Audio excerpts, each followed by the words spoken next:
Hi friends, ನಮಸ್ತೆ. ನಿಮ್ಮೆಲ್ರಿಗೂ ನಮ್ಮ ಯೂಟ್ಯೂಬ್ ಚಾನಲ್ಗೆ ಸ್ವಾಗತ. ನಾನಿವತ್ತು ಮಾಡಿರೋದು SDFTA ಹಾಗೂ PSI PCದು ಮತ್ತು village accountant normal question, general questions ಆಗಿದೆ ಹಾಗೂ ಕೇಳುವಂತಹ ಪ್ರಶ್ನೆಗಳಾಗಿದೆ. ಸೊ ಯಾರೂ ಕೂಡ ವಿಡಿಯೋ ಸ್ಕಿಪ್ ಮಾಡದೆ ಫುಲ್ ನೋಡಿ ಅಂತ ಹೇಳ್ತೀನಿ ಫ್ರೆಂಡ್ಸ್. ಫಸ್ಟ್ ಕ್ವಶನ್ ಏನಿದೆ, ಇವುಗಳಲ್ಲಿ ಯಾವುದು ಭಾರತದ ಜಲ ಪ್ರಾಣಿ ಅಂತ ಇದೆ. ಇದರಲ್ಲಿ ಯಾವುದು ಜಲಪ್ರಾಣಿ ಅಂದರೆ ಯಾವುದು ಅಂದರೆ ಗಂಗಾ ನದಿಯ ಡಾಲ್ಫಿನ್ನು ನಮ್ಮ ಭಾರತದ ಜಲಪ್ರಾಣಿ ಅಥವಾ ನೀರಿನಲ್ಲಿ ನಮ್ಮ ಭಾರತದಲ್ಲಿ ನೀರಿನಲ್ಲಿ ವಾಸುವಂಥದ್ದು. ನೆಕ್ಸ್ಟು, ಆಹಾರ ಸರಪಳಿಯಲ್ಲಿ ಇಲಿ ಯಾವ ಅಡಿ ಬರುತ್ತದೆ ಇದೆ.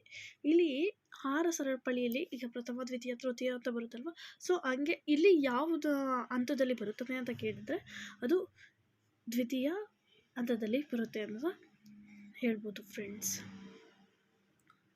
ನೆಕ್ಸ್ಟು, ಭಾರತದಲ್ಲಿ ಬಾಹ್ಯಾಕಾಶವನ್ನು ಯಾವಾಗ ಸ್ಥಾಪಿಸಲಾಯಿತು. ಭಾರತದಲ್ಲಿ ನಮ್ಮ ಬಾಹ್ಯಾಕಾಶವನ್ನು ಯಾವಾಗ ಸ್ಥಾಪಿಸಲಾಯಿತು ಅಂದರೆ ಜೂನ್ 1932. ನೋಡಿ, ನಿಮಗೆ ಕನ್ಫ್ಯೂಸ್ ಮಾಡೋಕ್ಕೆ ಜುಲೈನ ಜೂನ್ ಅಂತ ಕನ್ಫ್ಯೂಸ್ ಮಾಡೋಕ್ಕೆ ಈ ಥರ ಕ್ವಶನ್ಸ್ ಕೊಡ್ತಾರೆ. ಸೊ ಅದಕ್ಕೆ ಆನ್ಸರ್ ಬಂದು ಜೂನ್ 1972. ಕಂಚು ಯಾವುದರ ಮಿಶ್ರ ಲೋಹ. ಕಂಚು ಯಾವುದರ ಮಿಶ್ರ ಲೋಹ ಅಂತ ಕೇಳಿದ್ದಾರೆ.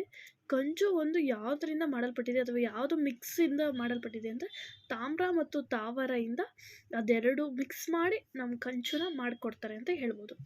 ನೆಕ್ಸ್ಟ್, ಮಾನವನ ಕಿವಿಯಲ್ಲಿ ಎಷ್ಟು ಮೊಳೆಗಳಿವೆ. ಮಾನವ ಕಿವಿಯಲ್ಲಿ ಎಷ್ಟು ಮೊಳೆಗಳಿರ್ತವೆ ಅಂದರೆ ಮಾನವ ಕಿವಿಯಲ್ಲಿ ಅನ್ಕೋಬೋದು, ಏನಪ್ಪ ಮುಟ್ಟಿದ್ರೆ ಏನೋ ಅಷ್ಟು ಗಟ್ಟಿ ಇರಲ್ಲ, ಮೊಳೆ ಇರುತ್ತಾ ಅಂತ. ಇಲ್ಲ, ಕಿವಿಲೂ ಕೂಡ ಸಹ ಮೊಳೆ ಇದೆ. ಅದೆಷ್ಟು ಮೊಳೆ ಇದೆ ಅಂದರೆ 6 ಮೂಳೆಗಳು ನಮ್ಮ ಕಿವಿಲಿದೆ ಅಂತ ಹೇಳ್ಬೋದು ಫ್ರೆಂಡ್ಸ್. ನೆಕ್ಸ್ಟು, ಬೇಸಿಗೆಯಲ್ಲಿ ಮಣ್ಣಿನ ಪಾತ್ರೆಯಲ್ಲಿ ಇಟ್ಟ ನೀರು ತಣ್ಣಗಾಗಲು ಕಾರಣವೇನು ಅಂತ ಹೇಳ್ತಾರೆ. ಈಗ ಕುದ್ದು ನೀರಲ್ಲಿ ಏನಾಗುತ್ತೆ, ಆವಿ ಆಗೋಗುತ್ತಲ್ವ. ಸೊ ಬಿಸಿಗೆಲ್ಲ ಏನಾಗುತ್ತೆ, ಆವಿ ಆಗೊಂಡೋಗುತ್ತೆ. ಸೊ ಅದು ಆವಿ ಆಗುತ್ತೆ, ಇದಕ್ಕೆ ಆನ್ಸರೇ ಆವಿಯಾಗುವಿಕೆ ಅಂತ ಹೇಳ್ಬೋದು ಫ್ರೆಂಡ್ಸ್. ಇದಕ್ಕೆ ಆನ್ಸರು ಆವಿಯಾಗುವಿಕೆ.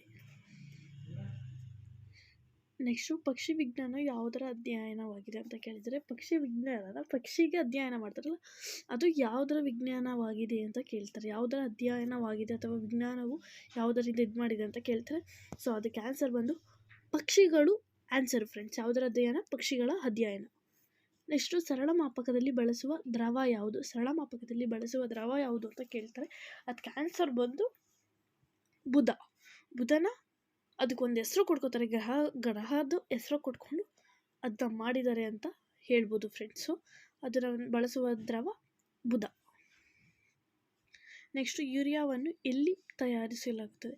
ಯೂರಿಯಾವನ್ನು ಎಲ್ಲಿ ತಯಾರಿಸಲಾಗುತ್ತದೆ ಅಂತ ಕೇಳಿದರೆ ಅದಕ್ಕೆ ಆನ್ಸರ್ ಬಂದು ಯಕೃತ್. ಆನ್ಸರ್ ಬಂದು ಆಪ್ಷನ್ ಬಿ, ಯಕೃತ್ತಲ್ಲಿ ಯೂರಿಯಾವನ್ನು ತಯಾರಿಸಲಾಗುತ್ತದೆ ಅಂತಲೂ ಸಹ ಹೇಳ್ಬೋದು ಫ್ರೆಂಡ್ಸ್. ನೆಕ್ಸ್ಟು, ಈ ಕೆಳಗಿನ ಯಾವ ಲೋಹವನ್ನು ಕಬ್ಬಿಣದೊಂದಿಗೆ ತುಕ್ಕು ಮುಕ್ತವಾಗಿಸಲು ಬಳಸಿ. ಕಬ್ಬಿಣ ತುಕ್ಕಿಡ್ದಂತೆ ಯಾವುದು ಬಳಸ್ತಾರೆ ಅಂದರೆ ಕ್ರೋಮಿಯಂನ ಬಳಸ್ತಾರೆ ಅಂತ ಹೇಳ್ಬೋದು. ಇದಕ್ಕೆ ಆನ್ಸರ್ ಬಂದು ಆಪ್ಷನ್ ಎ, ಕ್ರೋಮಿಯಂ. ಅದು ಕಬ್ಬಿಣ ತುಕ್ಕಿಡ್ದಂತೆ ಮಾಡೋಕ್ಕೆ ಕ್ರೋಮಿಯಂನ ಬಳಸ್ತಾರೆ ಅಂತ ಹೇಳ್ಬೋದು ಫ್ರೆಂಡ್ಸ್. ನೆಕ್ಸ್ಟು, ಮೊದಲ ಪ್ರತಿಜೀವಕವನ್ನು ಕಂಡು ಹಿಡಿದವರು ಯಾರು ಅಂತ ನೀವೇ ಕಮೆಂಟ್ ಮಾಡಿ. ಹಂಗೆ ಇನ್ನೂ ಯಾರು ನಮ್ಮ ಯೂಟ್ಯೂಬ್ ಚಾನಲ್ಗೆ ಸಬ್ಸ್ಕ್ರೈಬ್ ಮಾಡಿಲ್ಲ, ಸಬ್ಸ್ಕ್ರೈಬ್ ಮಾಡಿ, ಶೇರ್ ಮಾಡಿ. ನಾನು ಏನಾದ್ರು ತಪ್ಪು ಓದಿರೋದು ದಯವಿಟ್ಟು ಕ್ಷಮಿಸಿ ಅಂತ ಕೇಳ್ಕೊತೀನಿ. Thank you friends. ಹಾಗೂ ನಿಮ್ಮ ಫ್ಯಾಮಿಲಿ ಫ್ರೆಂಡ್ಸ್ಗೆಲ್ಲ ಶೇರ್ ಮಾಡಿ.